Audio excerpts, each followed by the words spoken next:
everybody. My name is Leanne Haggerty, and I'm the Eukaryotic Annotation Project Lead at Ensembl. The Eukaryotic Annotation team consists of two sub-teams.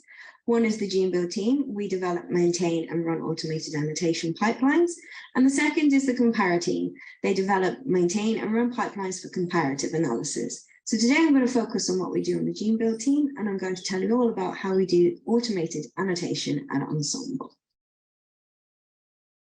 So it's good to start at the beginning with what is Ensembl, and obviously Alina has already given you an intro into this today, and she will go into a lot more detail than I will about the Ensembl browser itself. But just to note and recap, Ensembl is primarily a genome browser. It's a single point of access for vertebrate genomes, and we annotate genes, provide multiple alignments, predict regulatory function, and collect disease data. And so from Ensembl, you can retrieve gene sequence, splice variants, and further annotation at genome, gene, and protein level. So I mentioned that Ensembl hosts vertebrate genomes, but of course we do have our sister sites as well for genomes from plants, fungi, metazoa, protists, and bacteria. And we have up to tens of thousands of genomes available on these sites. And in the future, heading towards our new Ensembl website, we hope to have all divisions included in one site and a dynamic integration of data. The release of data on ensembl.org happens in a 3-monthly cycle, and this is because there's many processes that happen after the annotation is produced, such as creating gene trees and defining orthologs. So this takes a long time to do, and it means that we can complete an annotation and not have it released to the users for another 3 to 6 months.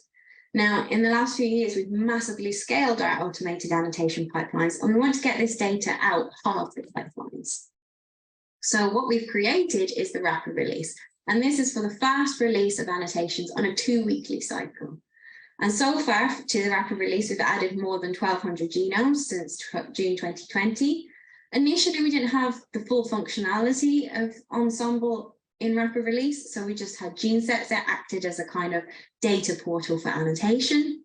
But now we're starting to add more functionality, and we have things like homologs per gene, we have repeat tracks in there, we have HAL, multiple alignments for certain clades, and we've even started to include variation data. So the rapid release is becoming more and more functional and includes a lot of data.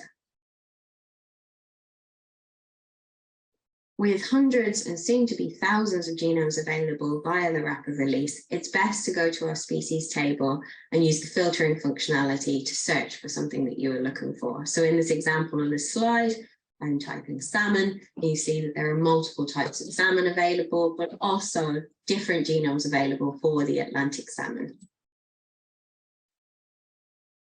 But of course, if you were just interested in looking at the reference genomes for the 6 AQUA-FAANG species, you could also visit our projects page for the AQUA-FAANG project. And here you can see that we have representation for the 6 AQUA-FAANG species, the data for their reference genomes, and alongside that, the data for the latest zebrafish reference genome. So let's get on to the topic of this presentation, and that is genome annotation. So in case you're not aware, the genome annotation is the process of identifying and describing the functions of genes and other features on a genome. This can be from a coordinate-based point of view, so the prediction and location of structures of genes, regulatory elements, and repeats. It could be knowledge-based methods, and this is where you attach gene function, variant effects, and repeat types, for instance. And of course, there's context-based methods, and this involves looking across different genomes to assign things like orthology and paralogy. So in this slide here,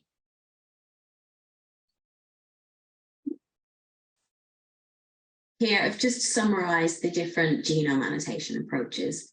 First being ab initio prediction. This is where you predict protein coding potential based on the target genome alone. So this typically uses statistical modules such as HMMs. And this is particularly useful in the absence of transcriptomic data, so it can help you to discover novelty. A second approach is protein to genome alignments. The advantage of this is that it's really fast. So we currently use GenBlast and Ensembl, which is very fast in itself, but we are exploring using MiniPro, which should be even faster. It gives you high confidence because the data that you use, the protein data that you align to the genome, is usually experimentally validated. And you get really good coverage from protein data in general, particularly in the vertebrate sphere. The disadvantage of this is that you cannot capture novelty. Obviously, you can only find things that have already been predicted, and it becomes less accurate at larger evolutionary distances. An additional method you can use is the projection or liftover method. So this is where you map annotations from a high quality reference, such as say the human or mouse annotations. And the advantage of this is it comes from a reference level data. So it should be really good data that you can have confidence in. Of course, it is expensive though, in terms of computing resources if you're using whole genome alignment. And again, it doesn't capture novelty. So then I come to transcriptomic data, and for us, this is the most valuable. So this is species-specific data, and it will align with a lot better accuracy than stuff from outside of the species. You can find novel exons, transcripts, and genes. It's key to finding non-coding elements, such as link RNAs, and it's useful just in general to have these tissue and time-specific tracks. The downside is, of course, that it can be hard to get full genome coverage from your transcriptomic data. So overall, a combination of these methods is the best way to get the most complete final genome set. So here I'm just presenting a summary of the Ensembl annotation pipeline. So what we do is we generate automatic evidence-based genome annotation from multiple lines of evidence. So we start with obviously loading the genome, and we annotate and mask repeats using repeat masker with repeat model libraries and using DUST and TRF. I'm going to go into more detail about this because repeat masking is a really important step in annotation.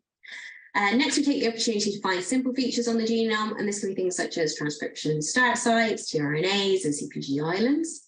And then we move on to the most important step, the gene finding, and we do this through three main approaches. So primarily, we align publicly available transcriptomic data to the genome.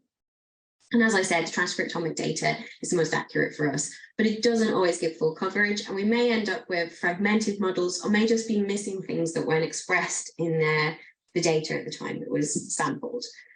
So to fill in gaps in the annotation, we then look to protein to genome alignments of a select set of verified proteins. So for us, these come from UniProt.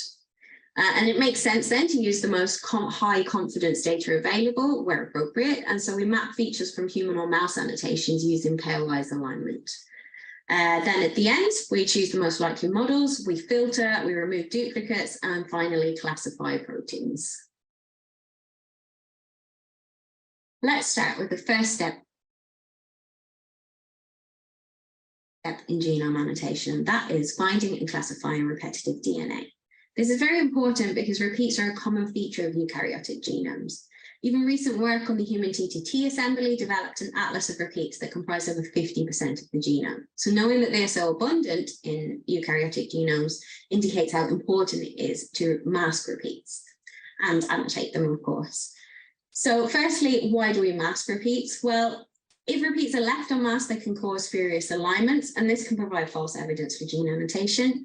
And of course, by masking repeats, we can reduce the resources that are needed for downstream analysis. So this is really important when you are running so many analyses at such high throughput. Identifying repeats, of course, is complicated because repeats are often poorly conserved, and thus accurate repeat detection usually requires a repeat library from the species of interest. Also, the borders of repeats are usually ill-defined.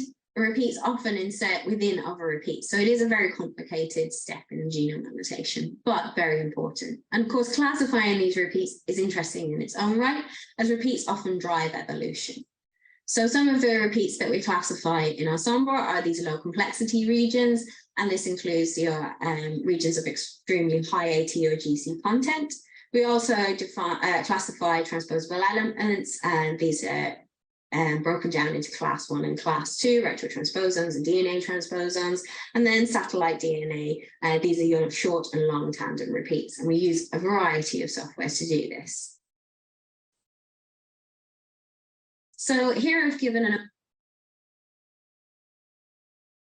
overview of the workflow that we use at Ensembl to introduce you to some of the software that we use. So a genome becomes publicly available, and at this point we immediately run Repeat Modeler. So Repeat Modeler will find and classify these repeats, put them into a library. Following that, we run repeat masker with that given library. So the one that we've just created from Repeat Modeler. We also run TRF to find tandem repeats, and we run dust to find the low complexity regions. We feed the repeat matched genome to downstream analysis, but we also provide repeat annotations in Ensembl, and these are broken down by their classification. So what's the take home from this? Well, masking is important. Annotation of repeats is challenging.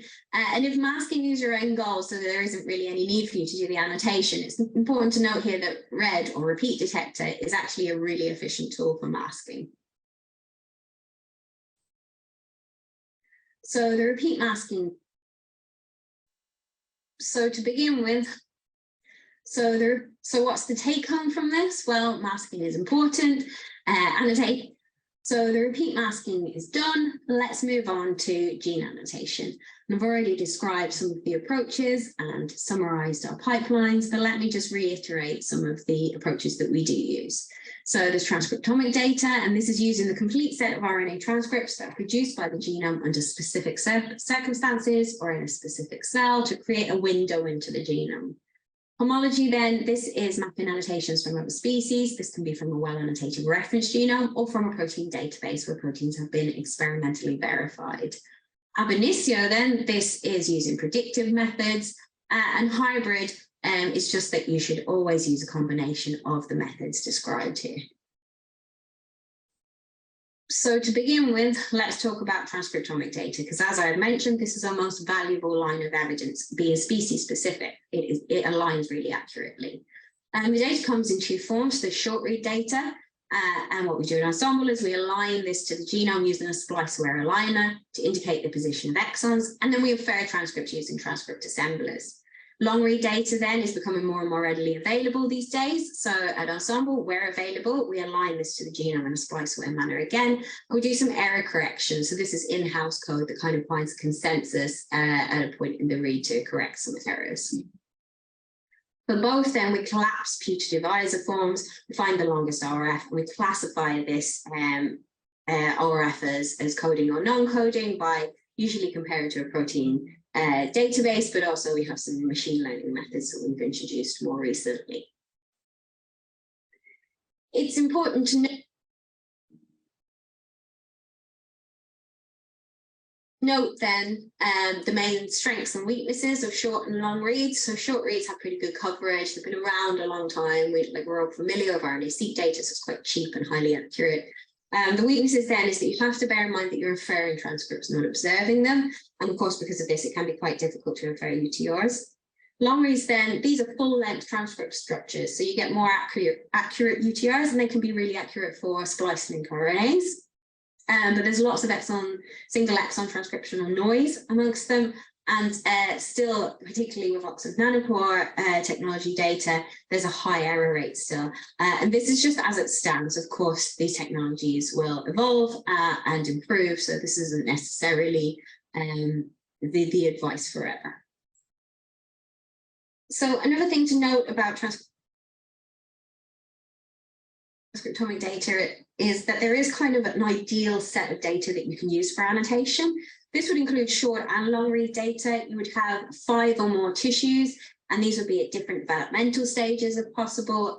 I've noted here the more reads, the better, but I think in general there is a level of saturation. So, you know, the sweet spot is probably 250 million reads. Anything more than 500 million reads per tissue, that is probably becoming saturated. You're not getting any more benefit from the data, but you're probably exhausting your resources. So good to bear that in mind.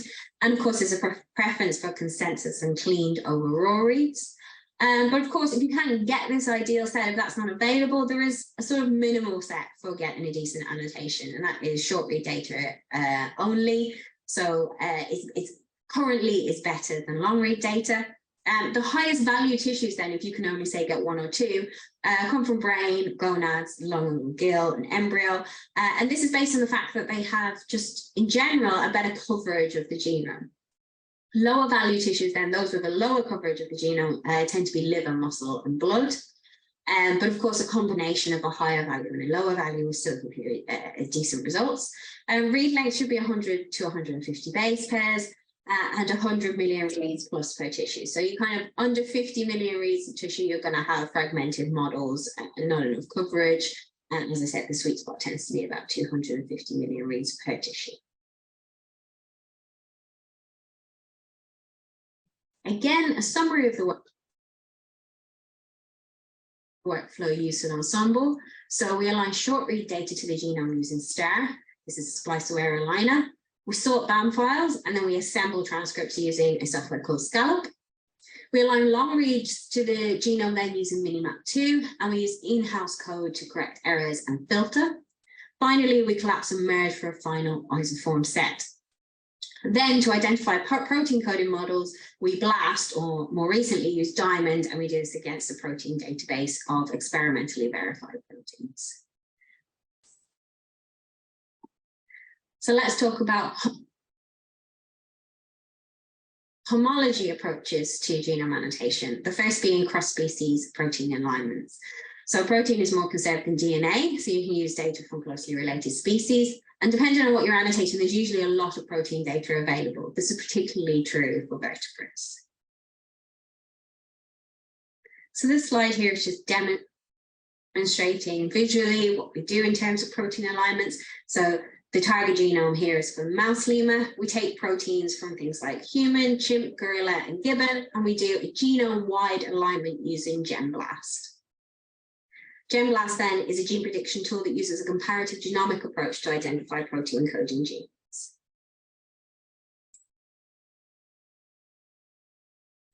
So the second homology approach then is projection from a reference. And this can be done through a whole genome alignment, which gives you confidence in terms of the likely location of a gene in a target species. And this is based on local synteny. And then this is followed by pairwise alignment of the reference and target regions. And this is used to map exon coordinates and other features of the genes.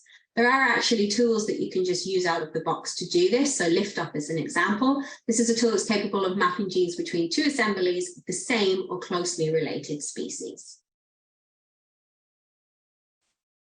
So this here is just an illustration of this mapping. So you found synthetic regions via whole genome alignment, and then you align the coding exons and find the most likely path through the exons to build the projected models. And again, here's the workflow that we use at Ensembl. So we download UniProt proteins, we create putative transcript models using GenBLAST-G. If there's a suitable reference, we do a pairwise alignment using LAST-C, and this finds synthetic genome blocks. And then we do localized alignment using CSER2. So CSER2 is a method to realign coding exons or genes to DNA sequences, and this uses HMMs.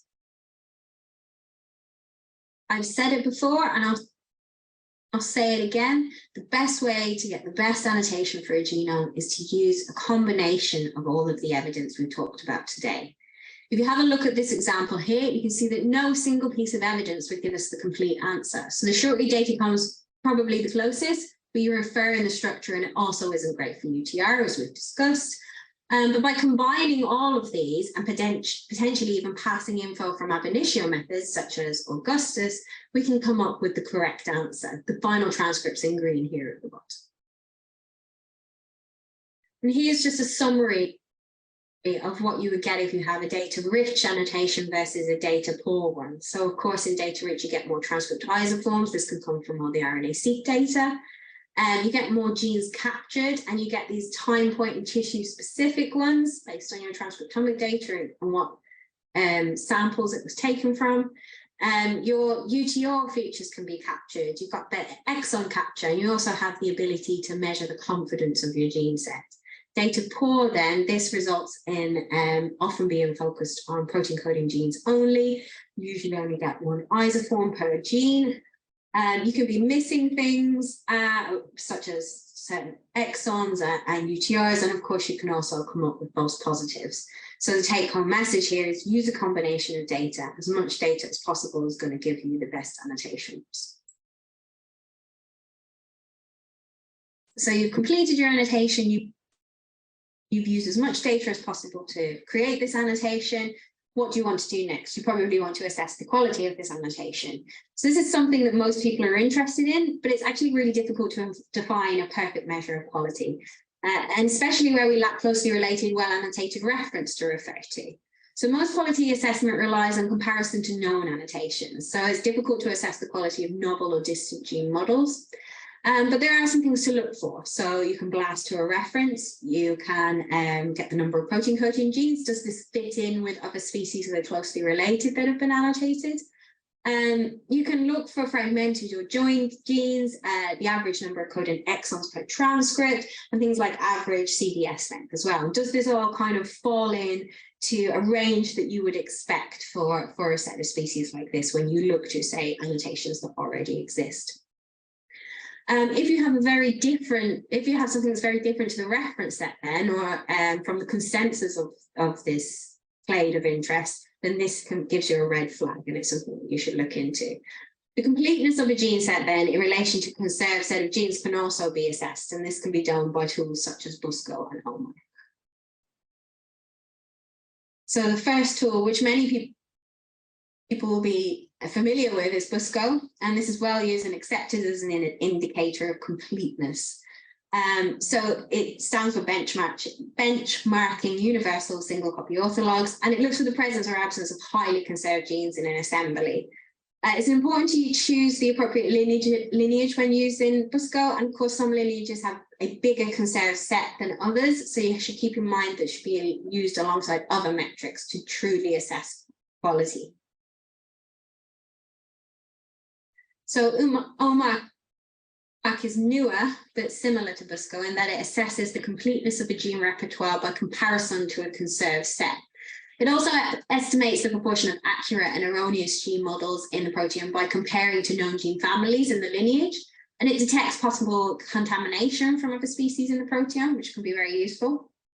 OMAC does not rely on manual selection of a reference data set, so instead it automatically identifies the most likely taxonomic classification of test proteomes. And then it can process any test proteome across the tree of life using a universal reference data set. So that was a lot of information to take in, but it brings me to the summary and the final kind of take-home messages from what I've spoken about today. And the first being, repeat annotation is usually the first step in genome annotation. There's many sources of repeat libraries and tools, but repeat modeler and repeat master combo is the most popular approach, but bear in mind that RED is very fast and resource light. Gene annotation can be done with a variety of approaches and should be done with a variety of approaches.